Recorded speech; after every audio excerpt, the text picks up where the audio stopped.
Almost everybody that we call a friend nowadays is actually just an acquaintance that we share addictions with.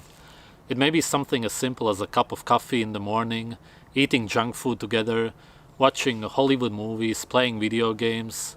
This may sound normal to you, but it's not.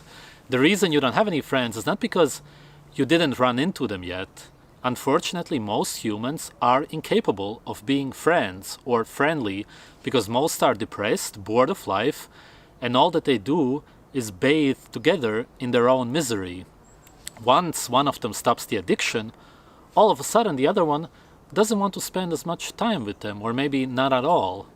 Think about it.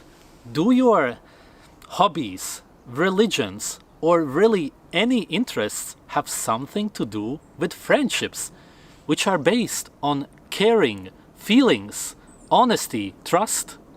Absolutely not. Just zero.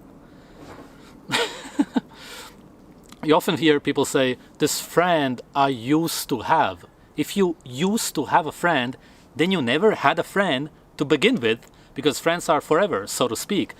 It's definitely not something that comes and goes. The deep underlying problem with any relationship nowadays is being closed-minded. If you think back to any arguments or fights that you ever had in your life with somebody close to you, then you will realize that almost all of them stem from being closed-minded. Being open-minded is the key to functioning relationships. Only healthy humans whose nerves are intact are capable of being open-minded, discussing a topic without getting mad, actually listening and being interested in other people's opinions. Unfortunately, with rapidly growing narcissism, everybody is obsessed with themselves and they believe that they know everything best. Their self-defense mechanism is being close-minded. This way, they don't get hurt. It's an insecurity and essentially a mental illness, always wanting to be right. I've seen it way too often that people get offended just by hearing somebody else's opinion. It's ridiculous. When I do, I may see it as something to learn from. But most people's beliefs are so religious that it's as if their whole world shatters. Let's say you believe in meditation strongly and you see it as something beneficial. One day your partner doesn't want to join you for your next session because they don't believe in it anymore. This will upset you, but not because they don't believe in it anymore.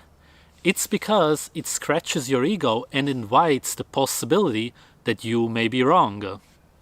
You may have been doing it for years, and if so, your whole world is based on it. This is exactly what being closed-minded is. It's about clinging onto your beliefs because of insecurity. Most humans nowadays consume mind-altering, toxic sludge, which you call food. You're pumped full of drugs. Your nerves are completely messed up. You're a hormonal wreck. Forming friendships is not even biochemically possible for most bodies. You can't form any real connections with other humans. It's a sad existence, but that's the reality for most humans.